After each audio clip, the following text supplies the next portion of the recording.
નમસ્કાર મિત્રો, સ્વાગત છે ગુજરાત જોબ ગુરુમાં. આજે આપણે ભારતના રાષ્ટ્રીય પ્રતીકો જોઈશું, પણ એકદમ મજેદાર અને અલગ રીતે. એક વાત કહું, તમને પણ પેલી સાલ અને અઘરા વૈજ્ઞાનિક નામો યાદ નથી રહેતા? બહુ કન્ફ્યુઝન ખાય છે નહીં? તો બસ હવે ચિંતા છોડો. તો આજે આપણા પાર્ટ 10માં આપણે શીખીશું એકદમ દેશી રીત. હવે ગોખવાનું બિલકુલ બંધ. બસ એક નાની સ્ટોરી સાંભળો અને જુઓ, પરીક્ષામાં માર્ક્સ પાક્કા સમજો. તો રેડી છો બધા? ચાલો શરૂ કરીએ આપણું સ્ટોરી ટાઈમ. આમાં આપણે પેલી બોરિંગ સાલવારીને એકદમ મજેદાર બનાવી દઈશું. ચાલો આંખો બંધ કરીને કલ્પના કરો કે આપણે એક જંગલ સફારી પર ગયા છીએ. આપણે યાદ રાખવાની છે લાઇનમાં 3 સાલ: 2008, 9 અને 10. ઓકે? તો સૌથી પહેલા તમે શું જોયું? એકદમ વિશાળ ગંગા નદી. આ હતું વર્ષ 2008. પછી અચાનક નદીમાંથી કોણ કૂદ્યું? એક ડોલ્ફિન. આ હતું 2009. અને જેવું તમે કિનારે પાછા આવ્યા તો સામે એક હાથી સૂંઢમાં રૂપિયાનું ચિહ્ન લઈને ઊભો હતો. આ હતું વર્ષ 2010. બસ, ગંગા, ડોલ્ફિન, હાથી.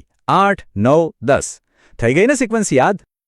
હવે પેલું મોર અને વાઘનું કન્ફ્યુઝન કાયમ થાય છે, બરાબર? તો એના માટે એકદમ સિમ્પલ લોજિક છે. વિચારો, મોર શું છે? પક્ષી. એ તો ઉડીને ફટ દઈને પહોંચી ગયો, એટલે આવ્યો વહેલો 1963માં. અને વાઘ, એ તો બિચારો પ્રાણી, ચાલીને ધીમે ધીમે આવ્યો, એટલે મોડો પહોંચ્યો છેક 1973માં. સિમ્પલ. મોર જૂનો, વાઘ નવો. હવે ભૂલાશે નહીં ને? એકદમ ક્લિયર.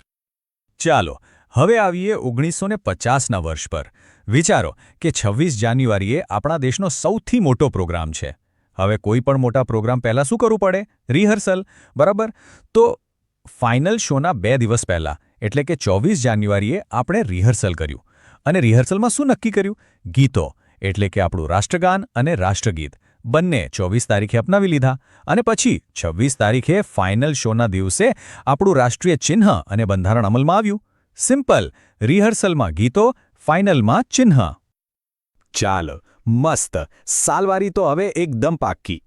હવે વારો છે નામો અને બીજા ફેક્ટ્સનો. એના માટે મારી પાસે કેટલાક જાદુઈ ફોર્મ્યુલા છે. જોવા છે? હવે આપણા તિરંગાની વાત.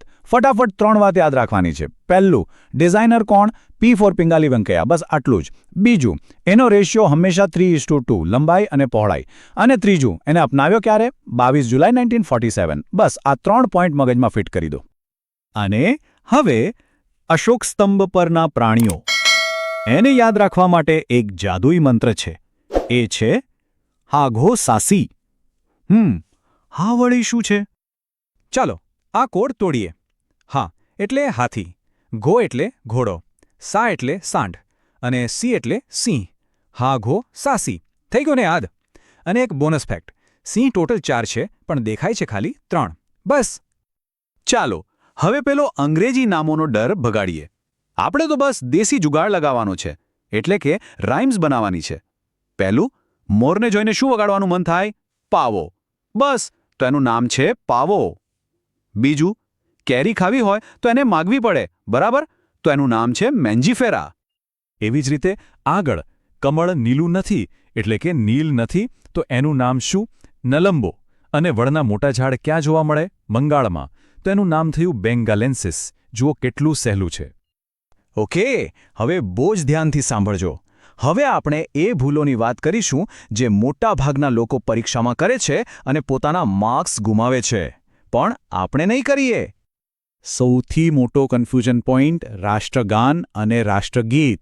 યાદ રાખો, ગાન હંમેશા ટૂંકું હોય, એટલે રાષ્ટ્રગાન છે 52 સેકન્ડનું અને રાષ્ટ્રગીત એનાથી લાંબુ છે 65 સેકન્ડનું, એટલે કે 1 મિનિટ અને 5 સેકન્ડ. ટૂંકું ગાન 52, લાંબુ ગીત 65. બસ. હવે 2 મોટા ભ્રમ તોડીએ. પહેલું, હોકી આપણી રાષ્ટ્રીય રમત નથી. જી હા, સરકારે કોઈ રમતને નેશનલ ગેમ જાહેર નથી કરી. અને બીજું, હિન્દી આપણી રાષ્ટ્રીય ભાષા નથી.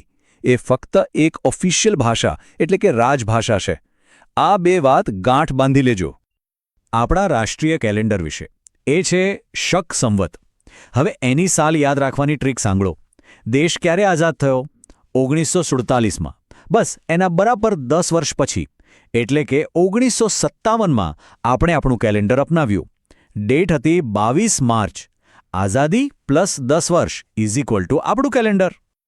અને હવે આજના સેશનનો સૌથી ઇમ્પોર્ટન્ટ પોઈન્ટ, એક એવી ટીપ જે તમારા પાક્કા માર્ક્સ બચાવી શકે છે. અહીં ભૂલ કરી એટલે માગ્યો સમજો. એકદમ ધ્યાનથી સાંભળો. આ એક વોર્નિંગ છે. પરીક્ષામાં જો પૂછાય કે રાષ્ટ્રીય પ્રાણી કયું, તો આંખ બંધ કરીને લખજો વાઘ. પણ જો સવાલમાં એક શબ્દ ઉમેરાય, ધરોહર અથવા હેરિટેજ એટલે કે રાષ્ટ્રીય ધરોહર પ્રાણી, તો જવાબ સીધો બદલાઈ જશે, અને એ છે હાથી.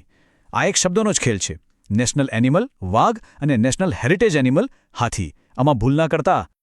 બસ મિત્રો, આ હતી આપણી જાદુઈ ટ્રિક્સ. મજા આવી ને? હવે મને ખાતરી છે કે આ બધું તમે ક્યારેય નહીં ભૂલો.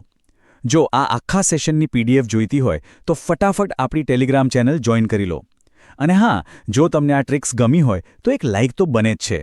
તમારા મિત્રો સાથે શેર કરો અને ગુજરાત જોબ ગુરુને સબસ્ક્રાઇબ કરવાનું તો બિલકુલ ના ભૂલતા. મળીએ નેક્સ્ટ વિડીયોમાં આવી જ ધમાકેદાર ટ્રિક્સ સાથે. જય હિન્દ.